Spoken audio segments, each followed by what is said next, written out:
Detroit Pistons select Luke Kennard from Duke University. The Utah Jazz select Darius Baisley from Cincinnati, Ohio. Welcome, everybody. We are live with the Triple Double podcast. My name is Corey Albertson of Triple Double Prospects. We've got 270 Hoops technical analyst Jason Morrow here as the producer and repeat guest, fan favorite, the Big Ticket, Prep Scouting LLC, Twitter legend at High Major Scoop, Chas Wolfe. Chas, what's up, brother? My man, thanks for having me on. 2020, here we go. Excited to be back on the whatever it feels like sixth or seventh time. You know, I'm a repeater. I feel like I'm an Annie Ann's on the turnpike going to PA for the 12th time. But you know, it's always good to be back in the audio presence of you and Morrow. Yeah, man. I was looking at to try and plan an episode for this week, and I was like, well, shit, we haven't had Chas on since like October. So basically, whenever we run out of ideas, I'm just like, well, we can get Chas or we can get Tuck. We're never going to run out of topics with Chas and Tuck. Let's see the weirdest person we can get on here to ramble for 45 minutes and talk about 7 different things, and we'll just see if we can find out about a new restaurant or something. Right. Well, you gave me a list, and I'll open with the first thing you wanted to talk about. And there's going to be a lot of bullshit on today's podcast, but this is obviously a serious topic. We haven't done a podcast since the news broke. The Kobe Bryant death obviously hits hard for people in all three of our age demographics. Having watched more Kobe than Jordan, at least people in my age group. So, Kobe Bryant's legacy. I mean, what was take me through, the events when you kind of found out about the Kobe thing?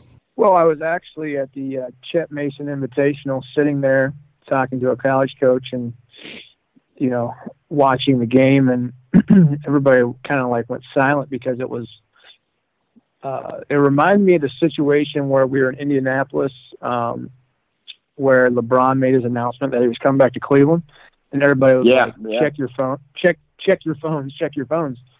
And then at this time, it was obviously a different announcement that was like, people couldn't believe it, and they were, hoping it. Obviously, it wasn't true. And then you heard all the different scenarios of who was in the helicopter, and then, the million thoughts that go through your mind of, is it Rick Fox? Is it his whole family? Is it TMZ being a bunch of, like Charles Barkley said, a bunch of butt faces? And, it was just, I think, a moment of solace where you're just, you don't, I was sitting there and I didn't really care anymore about the event because it's just like, it's an emotional thing, I think, for a lot of people. And it's not from the impact of where people are saying, oh, this Kobe Bryant experience that I had, or Kobe motivated me to be the best player, or Kobe to be, you saw these guys on social media talking about how he influenced them. I think it's more from the impact of, it's just the reach of the impact of how many people it hit home, and then the situation of, doesn't matter if you're on a helicopter, you're in a minivan, you're in a boat, you're on a plane. Like, when you're gone, you're gone. It doesn't matter if you're worth $500 million or if you got $50 to your name, like, it's over. And, hopefully in Kobe's situation that, we don't know, like, God or whoever it is makes these decisions to end life so drastically and fast. But I think it's from the whole statement. To me, when I look at it, it's like, hopefully it made somebody a better father. Hopefully it's made someone a better son.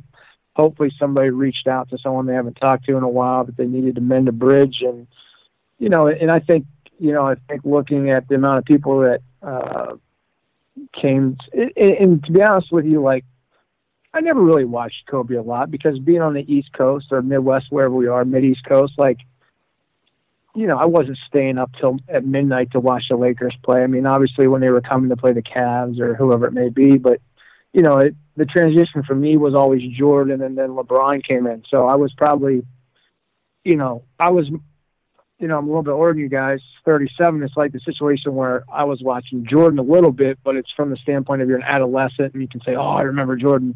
I can barely remember what I had to eat yesterday. So it's like, Yeah, I remember the shot that he hit because you see it so many times on YouTube or you see it on ESPN, at Richfield Coliseum, or, you go back and you see all these different Come Fly With Me and all the documentaries and stuff. But, I wasn't really like a huge, I'd be dead honest, like, I wasn't like a huge Kobe fan. I mean, I respected him from the standpoint of he was a killer. And you hear you know how it is in our industry, you hear so many different stories where, coaches or players are like, well, Kobe's an asshole to play with, or Kobe this or Kobe that. I think that everyone has a different perspective on everybody.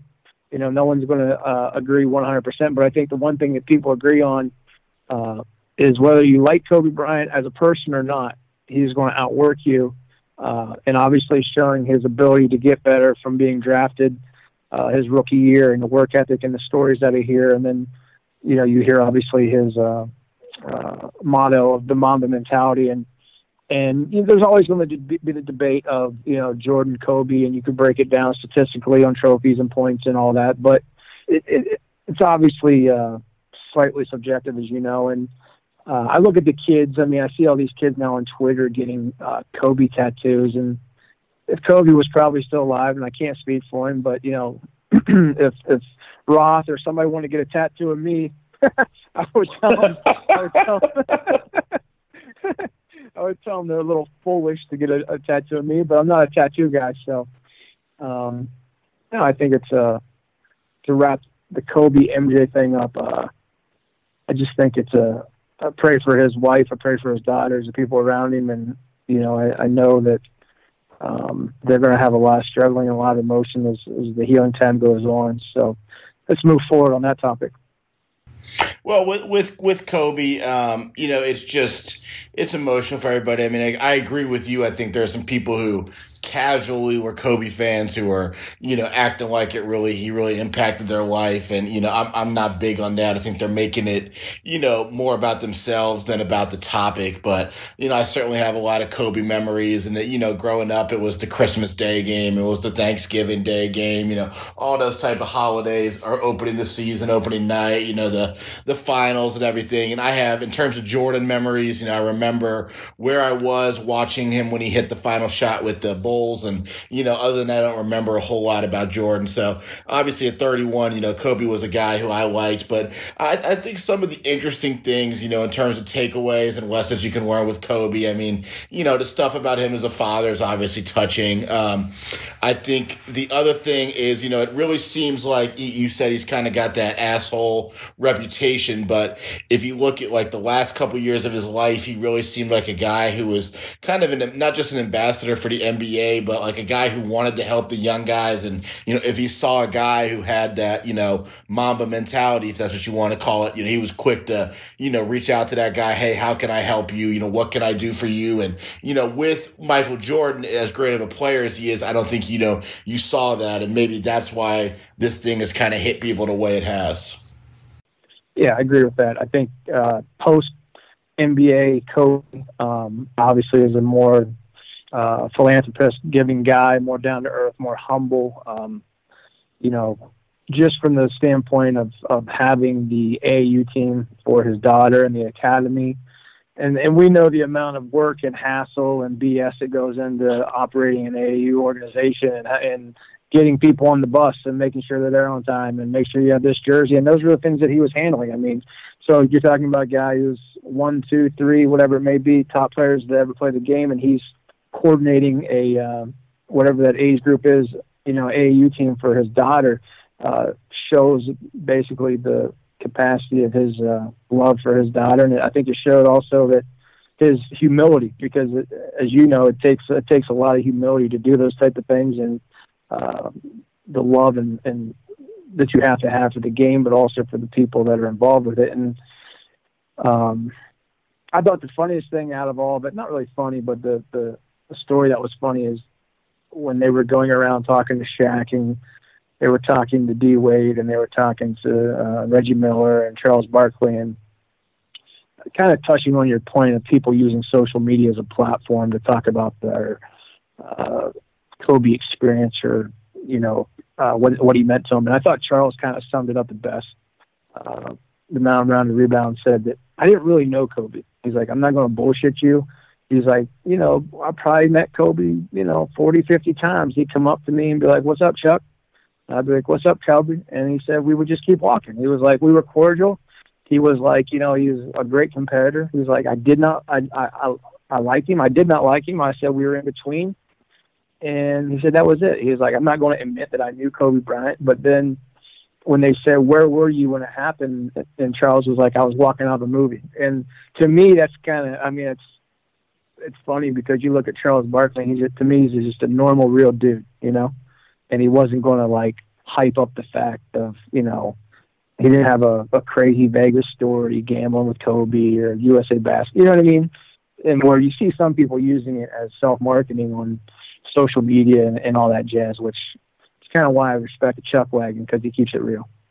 No, I agree. I think it gives more credence to the guys who did know him, and that somebody like Charles Barkley would handle it like that. But the other really, really interesting situation, since I know you follow a lot of like other podcasts and comedy world and whatnot, was the Ari Shaffir situation. And if you don't know what that is, he's a, pretty damn famous comedian, a guy I actually saw perform in Cincinnati in November. And, he's a guy like he likes to make a joke and probably cross the line, when somebody famous dies. And, he made a comment on Twitter about, how he's happy what happened to Kobe because of, he thinks that he was guilty of the rape charge back in the day. And, that was obviously insensitive because of all the other people that were affected. But I don't know if you followed that, because it's been one of kind of the biggest kind of social media cancel culture things that I've ever seen. I've been following that a lot on Twitter the last couple of days. Yeah, I think he just did a poor job. Obviously, it was tasteless, and he was just doing it just to be a comedian that he is, and it was just a tasteless joke. And obviously, he came out and made his condolences and said that he just does it for everyone, and it's part of his scheme or skit, of what he does. And it wouldn't matter who it would be. He would probably do the same thing for Jesus Christ tomorrow. So like, I just think it was tasteless at his point, and. The other people are kind of getting the blunt of it, the Joe Rogans of the world, and the people that because all these people were tagged in it. And because he's right. I mean, they're associated with him, right? He's like their guy.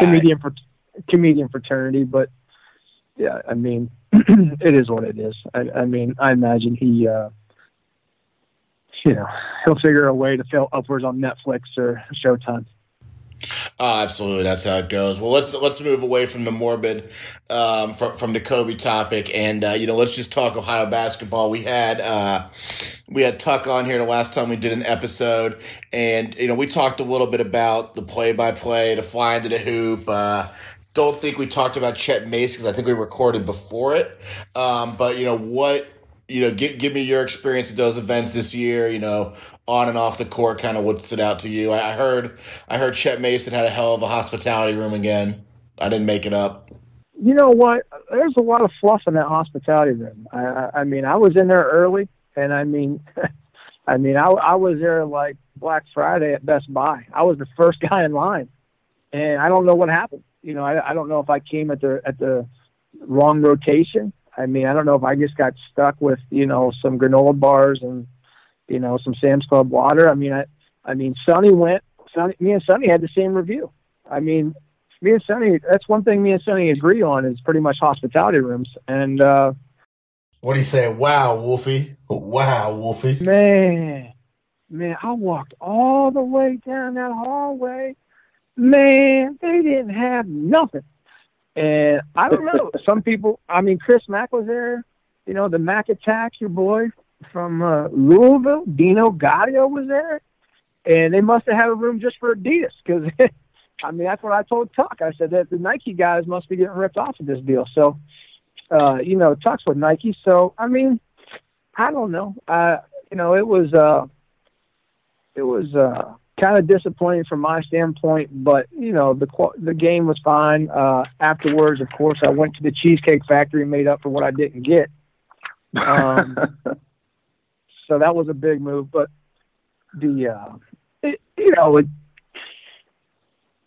Roth wasn't there either. We didn't have the Rothstein there, and anytime we can get the Rothinator there, I've seen Roth live in action. You know, we've obviously seen him out there, and if we couldn't get a hospitality breakdown from Roth, I don't think it's anything to talk about. Well. Stop for a second. And you know, I tried to get Tuck to comment on this, and he went at it a little bit. Like, I tried to get Tuck to tell everybody, like, number one, like, how crazy is TJ Kelly, and then number two, like, how did Roth handle the TJ Kelly experience? But you know what it was? It was kind of hit or miss because the T came down. You know, he came down with his whip from Detroit. What mile marker does he claim up there? 11, 9? 12 miles. He's 12 mile down. 12 mile down. 12 miles. Yeah, 12 miles. And you know, he came in on Friday night. Came in and hit that double header that they always do. And then there was that quick introduction at the first game, and then he went back up, some other event up in Michigan, and then he came back on Sunday. I just think he was just in between so much, and I don't think he had the juice that he usually would have. And usually by Sunday, anytime you've got 48 to 72 hours around an animal like Roth, I mean, it's either, you're ready to go to war. And I don't think he got that full feature. And I think that this whole interaction between the T and Roth is really going to come to place. And I'm calling it about May 2nd or 3rd in a place called the Spieth Fieldhouse. That's when we're really going to see it. It's just going to kind of be like Rocky versus Drago. It's going to be in Russia, and Russia's going to be Fort Wayne. And we'll see it. I've already got it circled on my calendar. It's going to be entertaining, but no, I don't think either one of them really know what's going to hit each other until we get to court 3 or 4 on Saturday morning over there at Spieth. What'll happen will be Roth will watch the family.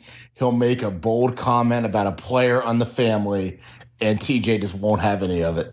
No, he'll have that hat flip around. Let me tell you something, Roth. That's a good one. He's going to have that thing flip around. He's going to go right at his throat. And that's just the nature of the beast that he's going to get involved with. And we'll all hear about it.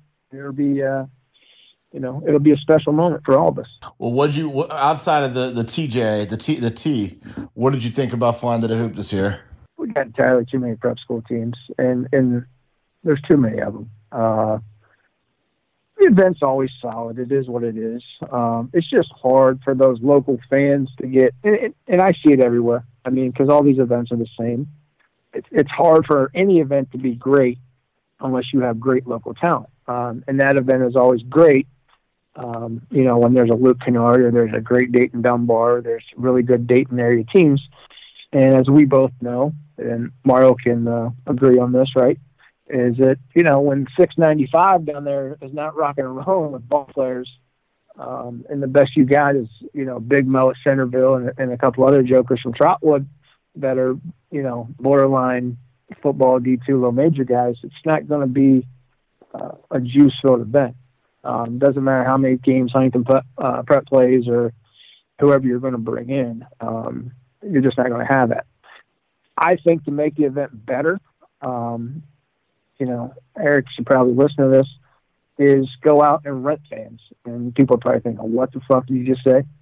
You go out and you go rent or pay $5 or whatever it may be, get local high school kids or the best support or the best student section there is in Dayton, have them come and just be fans for the whole damn event on both sides. It sounds crazy, but you know what? To bring energy to those games, and because no one really cares. I mean, we've seen all these kids play so many times, but I see the little things that Doc Merrick does with the Cancer Research Classic, trying to bring in a band, or I see other events where they bring in promotional guys to try and be a hype guy or media guy, or Chet's event, he had DJ Khalid up there, and that's fine, but at flying to the hoop, I think you can admit to this also. There's no energy. There's not the same energy it used to be, and that's not being disrespectful. That's for all events across the board. Is I just think that when those games are just a bunch of prep schools playing against each other and they have no fan base, that you almost got to go out and you got to find some local teams that will bring their fans. I don't care if you're bringing the Boys and Girls Club or whoever it may be. Like, even if they, if they have no horse in the race, figure out a way to bring some type of energy to the crowd. But that's not my job. I mean, obviously that's not something that we're evaluating, but I think that's something that can make the event better. The hospitality room at the event, solid as always. I didn't get a chance to get any of the Lee's famous recipe chicken that they had over at the Marriott, but I think they only used 2 or 3 punches in the hospitality room. I mean, spent about $24 on strawberry banana smoothies. That's always a go-to at the event. Didn't have any crazy weather. Parking was fine. Parking the first night, I thought that was something on the first night. We got to work on the parking the first night. But, overall, typical flying to the hoop year. I think you said it right with the prep teams. And, I mean, what's Eric supposed to do? Like, Ohio isn't very deep right now. The senior class isn't extremely talented at the high major level. The prep, some of the kids have gone to prep schools. Those prep schools, like you said, don't warrant a ton of excitement. And then, to be blatantly honest, brutally honest, some of these prep teams come and they don't play real hard, or they don't play real good basketball. That makes it, even if they have an elite talent, like we saw with maybe Hillcrest Prep, it's still really bad basketball to watch. So, there's nothing they can do about that. But I mean, I think, to me, the most fun stuff, whether it's flying to the hoop, play-by-play, whatever, I would rather see a high school game of like a top team from Indiana versus a top team from Ohio instead of an Ohio team versus a prep school team, because even though that prep team might have more talent, with those high school matchups, you at least get, for guys like you and me and, Kyle's of the world, the pure high school enthusiasts, you at least get a true basketball game instead of that prep game, which sometimes lends itself a little bit more towards, being a pickup game, if you will. And, some of the crap that goes with that. And, that's one of the things I wanted to get into next with, which is, they're when you watch some of these games, guys will make open threes from 30 feet with nobody guarding them. And, it's not a good shot. It's not a translatable shot to the college level. And, then we've got scouting services, tweeting that guys have NBA range, when they're really just shooting balls that you're going to shoot in a horse game. Yeah, I think the best thing you could take away from those type of prep school, public school matchups is getting a chance to watch like a St. Ed's take on a Huntington Prep. Right. A Wayne in the past taking on an IMG post-grad team. And you get an opportunity to watch some guys that are available, if it's a Devontae Blanton, if it's a Marcus Kreider, or whoever it may be, guys that are still available, and you get a chance to watch them against a winner AAU all-star team. And nothing to take away from, the Huntington Preps of the world, or, the Lagomers or whoever it may be. But I can see from their standpoint where it's hard for a lot of these kids. It's just it's another showcase event for them. They're really not playing for anything, outside of a McDonald's All-American nomination or a ranking, so to speak. I mean, and maybe that's a format that some of these events could take. Is I look at the St. James Invitational that happened last weekend down in Hagerstown. I look at some of the other events that it's a bracket format. If it's the Bass Pro event that goes on the same time as Flying to the Hoop, where usually you'll see an Oak Hill there.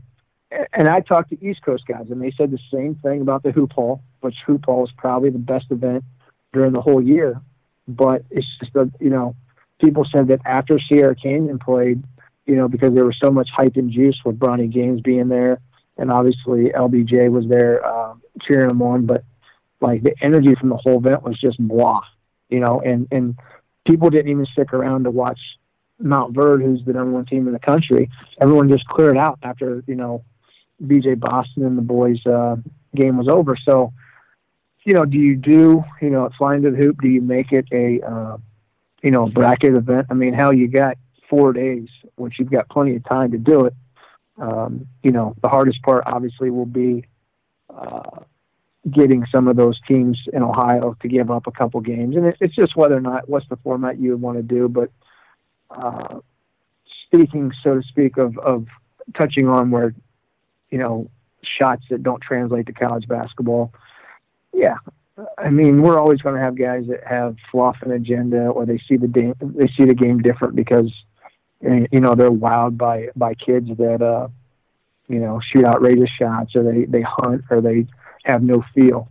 And that's on them. That's going to be, totally on their business and whether or not, how much they move forward, and whatever they have aspirations of is deciding what's a good play and what's not a good play and what's a winning play. And I think that's kind of the thing now, is like when you're younger, and if you haven't really been taught, the winning plays of basketball and what really works effectively and translates to the next level. A lot of those guys that are just, basketball enthusiasts and aficionados that really have never been around college basketball, or never go to games, or never go to practice, they're just always going to be caught up in the whole system of ranking guys. And, not to take away from Morrow's business of mixtapes, but like, they're never going to see the other side of the game where, a lot of times we don't see in a mixtape, help side defense, or we don't get to see the whole play breakdown.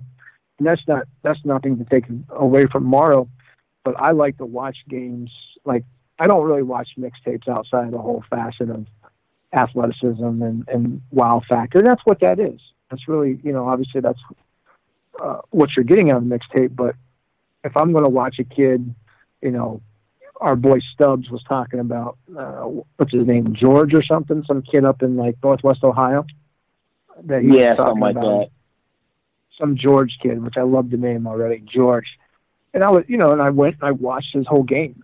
And, Huddle is obviously, basically a high school kid's personal mixtape they make, or the high school coach puts up on that outlet. But if you watch the whole game, you can see some things that the kid can and can't do, or the good, bad, and ugly. And not to go on this long ass tangent, but you got to see the whole game for what it is.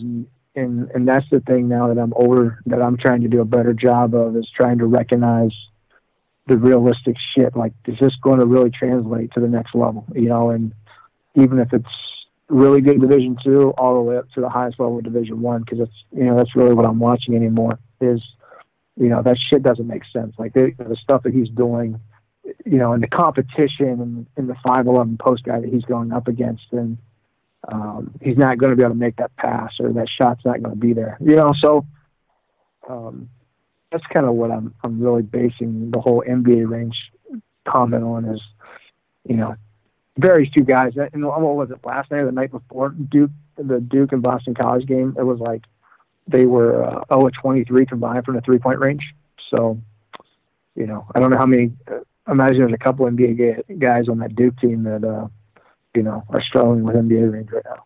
Well, the mixtapes are an interesting angle to it. And I mean, I want to address the mixtapes, and I want to address the rankings aspect. And I think I certainly have more perspective on one. But when you look at the mixtape thing, and again, like I'm with you, like I watch them, like from like an elite national level guys, like it can be fun to watch. Like, especially like I favor the old school ones where they're 90 to 120 seconds of just highlights. They don't have, warm ups and the shoes and all that. I know that's what people want to see now. And, these guys are in business just like you and me are in business, that I got to do, what gets them views. But my frustration with mixtapes, back in the day and even now today is it doesn't prevent, it's not an even playing field in terms of who makes it. And, as scouts, we get them wrong all the time too. But, there's that one little guy, I think he's from Florida, like Julian Newman or something. And like, nobody really wants him Division I.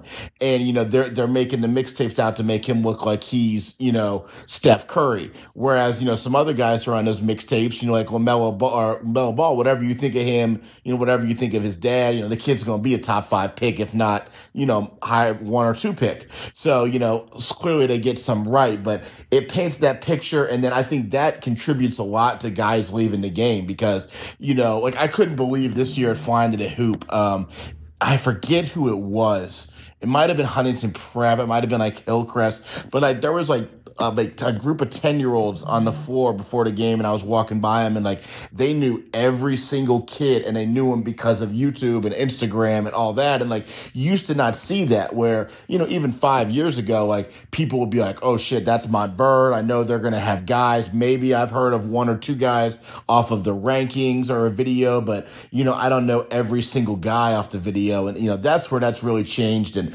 you got to adapt to the times. We can't just sit here and bitch. It's not 2010, 2011 when I started. We're always naturally going to be biased towards those days. But with the rankings thing, like, we've discussed this a lot in the group thread, and I have mixed feelings. And the reason I put rankings up on my website to a small degree is I wanted to intrigue the coaches to buy the full package, which has, 10 times the information. I wanted to add some validity when, anybody sees my site, like, okay, he's following the state, he knows what's going on. Even if I don't agree with, I might flip flop 1 and 2, it's kind of irrelevant to me because, I want him to say what he's getting the majority of the picture. And then, I want him to build the brand. And, those things like the website, things like this podcast, have certainly helped me with college subscribers. And, that's what social media is for guys like you and me at the end of the day. But there are some definite cons with the rankings. And, when I put up rankings online or, pretty much anything article driven, but especially the rankings, obviously, because that brings out the more emotion when you see a kid compared to another kid, in the eyes of just one individual, in that case being me, is, I'm going to get some hate on social media. I'm going to get some emails. I'm going to get some phone calls. I'm going to hear about people saying stuff behind my back. And it doesn't bother me, especially, having done this for a while now. I'm comfortable in the way I do things and the work I do. And, I really don't care how other people look at it. But one thing that I don't like, and, maybe I'm a part of this problem, so I don't want to sound like, I'm not cognizant of my own shortcomings, but you have so many guys that can't wait to just say, I'm slept on, I'm this, I'm that, this guy's biased, where, they're not really looking in the mirror and saying, well, what can I work on, number one? Why aren't, I on this list, number two? And, what are my options? And we were talking about it on the group thread a couple days ago. And, Stubbs, old school ass, had a great comment where he said, it's like guys are living in denial, Ohio, which I thought was really funny. But then he goes on to say, as somebody who wants to be a basketball prospect, whatever level you can eventually play on, Division I, Division II, Division III, whatever, no matter how good you are or how much of a long shot you are, in life, you've got to have a backup plan. I mean, when you were growing up and even when you were a manager at Marshall, I mean, you didn't think you would probably be doing this, and, things went the way they did and you're happy they are. But, we got to stop pretending like, the world's against us sometimes, and we got to stop pretending like, basketball and, the NBA is the only avenue to, having a successful life. Well, I think you make a lot of good points there. Obviously everything's subjective on our point of view. And there are a lot of times where we see a guy play poorly that is heavily ranked or has a lot of favor, or a guy that has, a big rep. I remember I coached a guy by the name of Rob Wilson at Garfield Heights, when I first got out of college, and I knew every one of Rob's deficiencies as a player and know him inside out, and I should because I coached him. But, I can remember Wisconsin offered, and I thought they were crazy for offering him because at that time, Reggie Rankin, I don't know if you remember Stanker Rankin, Reggie Rankin, that's what Billy Hahn called him. Reggie's now a scout for the Golden State Warriors. He worked with ESPN. He's from Columbus, played at Ohio U for Danny Nee. Get little name drop, a little drip for Reggie. But, I was coaching the kid, obviously, as an assistant, and I thought Wisconsin was crazy. And Rob went to Wisconsin. He got a college degree. Probably would have had a hell of a career at Dayton because he would have played more. And not to take away from that, but sometimes I think some of these kids, they become heavily ranked. And I can remember, you probably think, what the fuck's he talking about? But I can remember Rob kind of blowing up in April at the King James event. And I remember where I was watching him. It was at the rec center at Akron, and everybody was there. Billy Donovan, everybody was surrounding that court. Rob was playing at King James. He had a great game. That was, let's say, Saturday, April, whatever, 12th or 15th during that spring session. I can remember on Monday or Tuesday or whatever it was, you had that like 1 week dead period that there always is in the spring, following the event. And I remember Bo Ryan and current Wisconsin coach Greg Gard coming in to open gym or wherever we had it at Garfield. Probably had, I call that rental week. And we couldn't get Travis Kelsey, my man Pete Kelsey there. But, they offered him and he took it. And I was just like looking at Sonny and Sonny, like, man, he got to go, Wolf. And I said, you're right. You're right. But some of these other kids, I would, to anyone that's still listening to this podcast, let me tell you this much right now. If any scout, I don't care what state you're listening from, I don't care if you're in West Virginia, I don't care if you're in Wyoming, wherever you're from, if you're a player, a parent, a prospect, a high school coach, an AU coach, if any scouting service or basketball media service or Twitter, whatever their identity is that involves high school evaluation and prospect ranking, if you want to get your kids to get looked at, don't ever say you slept on. Don't ever criticize a scout, because if you come at somebody, especially on social media, I'm just going to I'm going to compartmentalize you, and I'm never going to want to remember you again. Not because I'm soft, just because you made a scene about it. And then you're trying to I'm not 25 or 24 years old. I'm not drunk. I'm not an idiot. I'll put stupid things up there, but I'm never going to degrade a kid on social media. I might have did that, when I was really young, but now, someone that can run for president because I'm older than 35 and, understands a little bit more of some of these kids' background and how hard it is for them to get the hell out of where they're coming from and their family situation. I never want to socially ever put a kid down. And I don't want to do that in an article. I don't want to do that on a podcast. I don't want to publicly ever shame their name.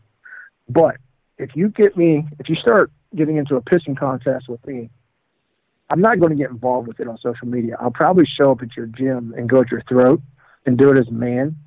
But if you really want to gain some validity as a player, if you want some help, you should reach out privately or make a phone call or text and say, hey, coach, or say, hey, Corey, or whoever it may be, TJ, I saw that you had me ranked as the 7th best guard in Ohio. I think you're fucked up. I had a bad game, whatever it may be. I had a bad week at school, whatever the excuse is that you didn't perform to your highest potential as a player, and say, is there any time you can come see me again? Can I send you film? What do you need me to work on? And I think anytime that I've had players do that, or high school coaches do that, or AAU guys reach out to me and say, what do you think about my guys? Because they know at the end of the day that it's not about fluff. They know that I'm going to tell them the truth, and I don't give a fuck if whatever I tell them is the truth. I'm not hating. I'm trying to make you better by telling you the truth. And usually we're pretty right because we do it enough and we see it enough and we have a secondary reference point and been doing this for long enough that we know what the hell we're talking about. And I'm not caught up in the whole thing of, as long as I've been doing this over 10 years, I really never know who the number one player is in Ohio. I never really do. I just know what level guys are. And that's kind of what I take pride in, is knowing what level they are and what's available at that level. Supply and demand, especially right now in the 2020 class, is trying to figure out, okay, we've got, CJ Anthony left. Obviously, the one kid, Keaton Turner, just committed to Wofford, which was mind-blowing and great for him. Kid had a great game the other night, and, he took it. If it's Big Mo or whoever it's going to be, or Devontae Blanton, I don't know where I even have those guys ranked in the state. I just know what level that I feel they should be recruited at, and hopefully, those kids make a commitment here, in the April signing period. So I don't get too caught up emotionally, and I know you make it publicly with the ranking because that's a way for you to market yourself and on your website. And I think just from my personality, that's the reason why I don't have a website, because I think you guys know how crazy I would be with people, that I could never, that's just something that I would never want to put myself in that situation with, having to get caught up with that. And I think we make mistakes, obviously, like anybody does, is sometimes we don't see a kid enough, and we could, and you can miss. That's the reason why it's hard for people to say, well, if it's ESPN or if it's Rivals or 24/7 or whoever it may be, like, we all look at the rankings nationally and we're like, there's no effing way that guy's like better than that guy. And it's hard because, maybe it being Cardi or maybe a Corey Evans or maybe an Evan Daniels or maybe a this guy or that guy, maybe they didn't see the kid perform the way that we saw. Well, it's to use a poker term. I mean, it's variance. It's variance in that, we've all gone to a high school game where you want to see 2 or 3 kids in the game and one of them's hurt, or we've gone to a game where a guy can't miss and he makes 6 threes, but then for the rest of the year he shoots 24% from 3. And I mean, that's going to influence your stuff. And I mean, there's nothing you can do about that. And I mean, I totally agree with what you're saying with how you do, how what a guy's level is. And like I've actually spent time thinking about like how can we display that data online without giving away too much information that I don't think it's helpful for the non-subscribers to have, without giving away too much information whereas you don't have anything to offer your subscribers and that's all your premium information. And I don't think there is a way. And my only way to combat that is to do it by position, because then if you ask me, well, who's the number 1 player in 2020? I'm going to tell you, well, here's my number 1 ranked guys at positions, and whoever the number 1 overall guy is, I mean, that's an eye of the beholder, whether you tend to favor young bigs because they have more upside, or you tend to like a more polished product, whatever, you can pick from there. But like you said, it's an imperfect science. And, to me, it's just about the way that, people handle that process. And I think, the parents who really get it, I mean, I think they're appreciative when you do a good job. If there's somebody, and maybe that might be me or you in some cases, that I feel doesn't do a good job, they're mature enough and smart enough to just say, fuck that guy. I'm not even going to pay attention to that guy. He's irrelevant. And they don't worry about too much. And I mean, those are the guys who I've seen be successful. Yeah. I think anytime that you have, usually what happens is the people that are making the most noise are kids raising kids or kids coaching kids.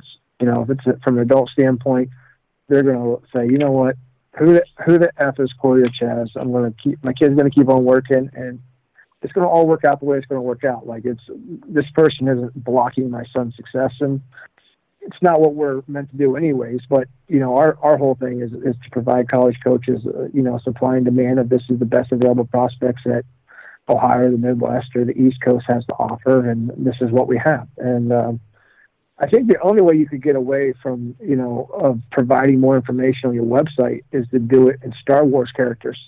Chewbacca, would be definitely a high major character. Baby Yoda. That's an inside joke from Mario. No, everyone's like, what the hell is he talking about? But, I think what you provide is fine. It's enough. And it should be a starting point for any player or coach to look at your website and to look at here's a depth chart of what I feel are the best guys in the state.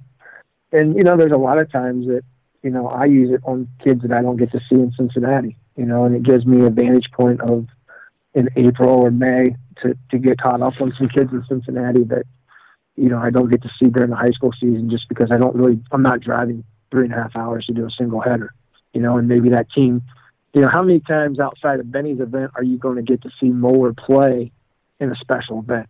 And that's kind of the reason why I always come down to Benny, the Ohio Valley Classic, is because I get to see Moeller, play. And outside of that, how hard it is to get Carl to come play in special events. So, if you have a kid that it's maybe not at a Moeller, but let's say he's somewhere really obscure, maybe he's down at Georgetown High School, or maybe he's somewhere, St. Clairsville, the home of Stubbs, or, Massillon, Tuscaloosa, or somewhere real funny that never plays in high-profile showcase events. We're not going to get a chance to see him, and you're not going to get a chance, if it's going to be, like the kid at McDonald who's going to score, 2,000-3,000 points. I mean, it's committed to West Liberty, one of the all-time league scorers. I mean, how many of us have actually ever seen that kid play? Just because they're maybe not on the state stage, or they never played AAU shoe basketball. Well, I agree. I agree. And then I want to flip the recruiting thing for 1 second. I want to get your thoughts on this. One of the reasons we like to have you on the podcast is you definitely like kind of call out bullshit as you see it. And, we just got done talking about, parents or, handlers of a kid, if you want to use that word. I mean that word in more of the positive sense than the negative connotation. But let's talk about the vantage point of rankings, recruiting reports, scouting services of college coaches. And Brian Merritt, who we've had on this podcast before, had a great tweet earlier, and it's a long tweet. I'm not going to read the whole thing, but, he basically made the following point. He said that, there's a lot of assistant coaches who do in Division I basketball who take to social media or they portray an image in person where, all they want to do is tell you that they only recruit the best kids. And when I say the best kids, I mean character and maturity, not, just basketball. And he said, a lot of these guys, their teams are losing.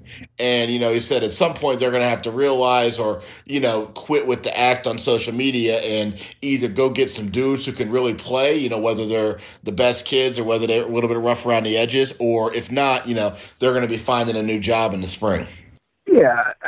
I mean, I think there's a lot of guys that like to church it up on social media, for lack of better terms. They like to paint their Van Gogh image of their portrait of who they are and what they are and what they're all about. And obviously we know the authentic from the phony because we interact and we deal with them and we know so many of them. But I think that's a fine line that you've got to cross. And I think some coaches, they don't want to take on maybe that kid that has some problems. But at the same time, it's like, I spoke to some guys this week and they're like, I need a dude. And I'm like, well, are you ready to do what you have to do to take on that guy? Do you have things in place? Do you have the staff in place? Do you have, because I know knuckleheads. Like I know guys that are the kids that have some issues. Are you willing to take on that type of risk for that reward? And I think that's something that needs, and I think, that's something as a staff, as what you can manage, and what you can coach and what you can handle. I remember Morgan Wooten, Morgan passed away a couple of weeks ago, who's a coach at the Basketball Hall of Fame. Morgan always said that, you don't handle people, you handle animals. You work with kids, you coach kids, you lead kids and all those things that he spoke of as a great high school coach in person. But, from our state perspective, obviously Bob Huggins is probably the best at taking on at-risk guys, with Huggy being down at West Virginia. But you saw firsthand in Cincinnati that the type of characters that the Huggy Bear would take on, and then he'd find a way to win. And I think it just comes down to the point of people being true to who they are. People on social media talking about culture and family and all this jazz. And I kind of thought about that this week a little bit. I know Brian in passing. I actually sat with Brian Merritt down in D.C. a couple months ago. And, so the funniest thing that he told me was, if you can't buy alcohol, we're not recruiting you. And I don't think he was talking about kids being bad kids. I think he was just talking about they needed older players. They needed guys that were at Morgan. I think he's at Morgan State now. And he was just talking about how at his level, he needs guys that are 21, 22 years old and got some balls and some toughness and have been through some fire and they've been through it. And you're not taking on some kids that are, right out of high school that don't realize what they're getting themselves into. But to beat a dead horse, I agree 100% that, you can have this persona that you run this, unbelievably righteous program, but it's funny because it all comes out in the wash. We all know what happened and it comes out. But I think that's the reason why people respect Hug so much is his ability to take guys and to make them players and to find a way to win. And I've never met, I would say this much, as many guys, and if it's Steve Logan, who obviously, you love Steve Logan, or Kenyon Martin, or even guys that maybe are obviously not on that protocol type of player, but, if it's a lower level guy, if it's, a walk-on that played for Hugs, they all love him because he was real. He was real with them. And I think that's the whole thing I look at with college coaches is, when I was younger and I had aspirations of being, a college coach or a GA or whatever the capacity it was, is that you just wanted to be real with these kids. And the older that I get, it's a situation of their family. A lot of these kids come from really rough families, and it's, if you're an inner city kid, it's a pipeline to prison. And I think that I'm not as touchy as I used to be about how messed up their home life is or their situation. I really am at the point now where I like to get them the hell out of there, and hopefully I can send them to the right fit.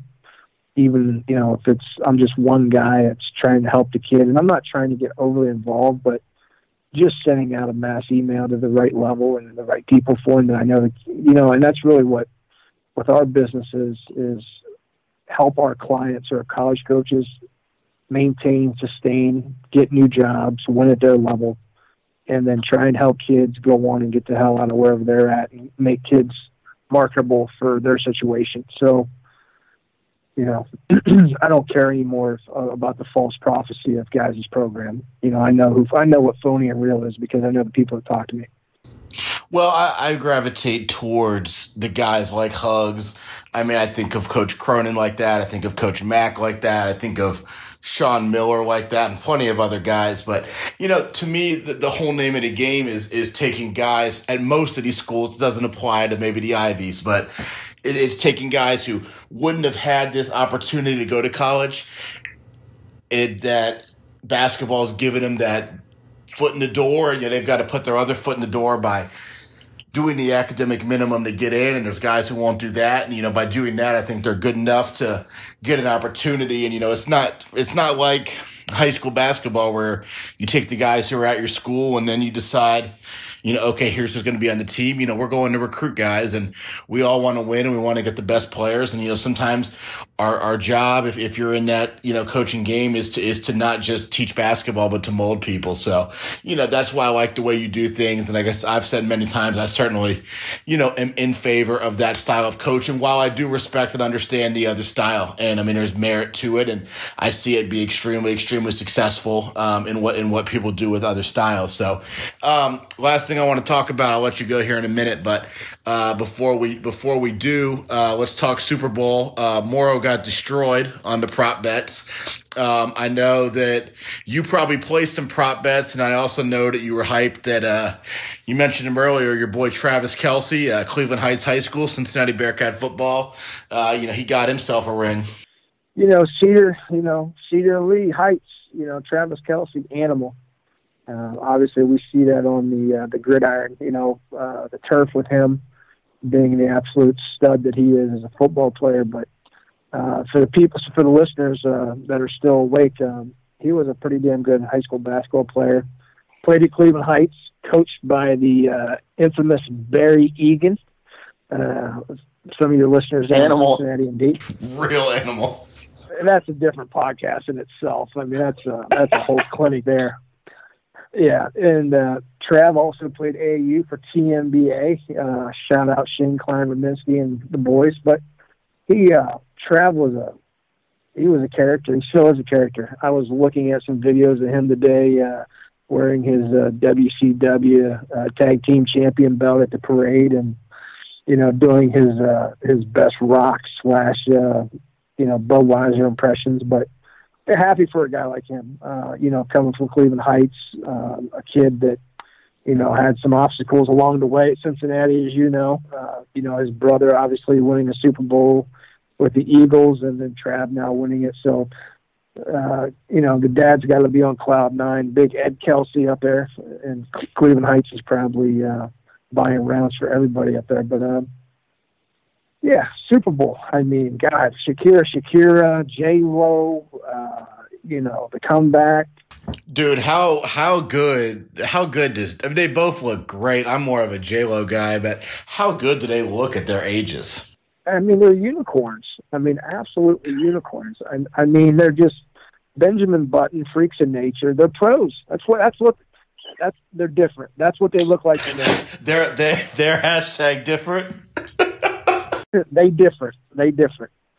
And I mean, the funniest the memes are unbelievable, that are going around. But I love the one that it shows Betty White at 50 in 1985 and J-Lo at 50 on a stripper pole in 2020. And then the other one that I loved was the guy, I don't know who it was, I think he's a football analyst, saying that he hasn't seen this many stripper poles in an event since Kansas Midnight Madness, and I loved it. I thought that was a classic little comment. But Super Bowl never disappoints. Miami. Valet parking, $175 on Collins Avenue. Hotel rooms over $1,000. Lowest ticket price, $6,000. I mean, have you ever had a chance to go to Miami? Oh, I've been. Yeah, many times. Anyone that's listening that never gets a chance to go to Miami, I'll give you a couple tips. Never get a rental car. And you're probably thinking, why? Because B, you can Uber and Lyft or however you want to get your transportation everywhere. It's super accessible down there in South Beach, Miami Beach, wherever you're going. The other thing is this: the price of valet parking is unbelievably expensive in Miami. I went down about 2 years ago. I was down there in February for a JUCO event outside of Broward County, and I got a chance to get away and watch some JUCO ball in February. I spent more money, I shit you not, I spent more money on valet parking than I did for my plane tickets right there at the Marriott Beach Club. So just a little tip for all your listeners. You can just Uber it from Fort Lauderdale down to Miami if you ever get a chance to go down there. But yeah, I loved it. Loved the Super Bowl. Well, let's do let's end on this. I want your critique. Morrow, what prop bets did you get killed on? Give us the report, Morrow. Well, I was hoping for a little bit more of a high-scoring game, so I had the total yardage of all the touchdowns over 104, 104 total yards, and then I had the over. I had a sizable chunk on the over, and almost got a backdoor cover when San Francisco had the ball there late, down 2 scores, hoping for some sort of score to push the game over. And I think that me and the public both had a rough night because we both had the over. So, what about the national anthem? I mean, did you get on that action? Had the under, and that's about the only thing I won all night, pretty much. It was under 2. I had under 2 minutes, so I got that one. How about this? How about my boy Doug out in Vegas? Where he lives. I'm actually going to be with Doug next week, and I'm going to LA next week to play poker. But Doug gets the genius idea with like 10 minutes to go. They make a bet minus 550 for San Francisco just to win the game. San Francisco's up 10. Live action, baby. Live action. Exactly. So Doug decides, I'm just going to empty the clip. I'm going to bet 5,500. I'm going to bet 5,500 to win 1,000. Gets in line. There's 6 or 7 people ahead of him. As he gets up to the ticket counter, they close the line. They've taken all the action they want to take, and he saves $5,500. The moral of the story is, if that doesn't happen, if that doesn't happen, Doug is going to jail. There would have been no LA trip next week. He's in jail. What about the Gatorade? Did anybody have the color of the Gatorade, the flavor? Did you get in on that action? I had red, and it was orange. So Morrow's an underrated animal, man. Morrow's in them. You should have consulted with Roth's gambling picks. Oh, Yeah, I should have checked the Medium account on that. Rounders 2.0. Rounders 2.0, the Rothstein. Oh man. Well, we're gonna get more right. We're gonna get him right for March Madness. So, Chaz, we got an hour here. Our listeners are never gonna make it this far. So, it's just what the three of us know we said at this point. But want to thank you for your time as always, man. Definitely some good insight. Always good talking shit with you, and hopefully a few people will enjoy it. All right, thank you. I appreciate it, and I will see you guys somewhere weird and funny down the road. All right, sounds good, brother. Guys, that was Chas Wolfe. If you're not following on Twitter, @HighMajorScoop. Prep Scouting LLC for all you college coaches. For Jason Moore, I'm Corey Albertson. Thanks for listening to the Triple Double Podcast. This podcast is brought to you by PlayEasy.com. For players, coaches, or casual athletes looking to book a sports facility, as well as owners and managers of sports facilities, PlayEasy.com is the new one-stop site for streamlined services. If you're looking for a place to practice, play, host your tournament, camp, or other, simply go to PlayEasy.com and create a booking request for your area. Your request will go out to surrounding facilities who will respond with their best offer. Once you receive the offer that best fits your needs, book the facility and you're ready to play. For facility owners and managers, PlayEasy puts the power in your hands to maximize the usage and visibility of your facility. Register your facility for free today at PlayEasy.com. PlayEasy.com is the booking site built by athletes, coaches, and facility managers, and is proud to help bring you the Triple Double Podcast. This podcast is also brought to you by Anago Cleaning Systems. Are you tired of struggling in a dead-end job? If so, Anago Cleaning Systems has what you're looking for, an opportunity to go into business for yourself, but not by yourself. With franchising opportunities available for as little as a $2,500 down payment, purchasing an Anago franchise has never been easier. Once you own your Anago franchise, you're licensed to clean commercial facilities all around the greater Cincinnati, Dayton, or Columbus areas with the support of Anago's sales, quality control, operational, and accounting staff. Call 513-332-0033 today for your opportunity to be your own boss and grow your own commercial cleaning company under the guidance of Anago's proven and successful system. Again, call 513-332-0033 to learn more. With Anago, your future starts today.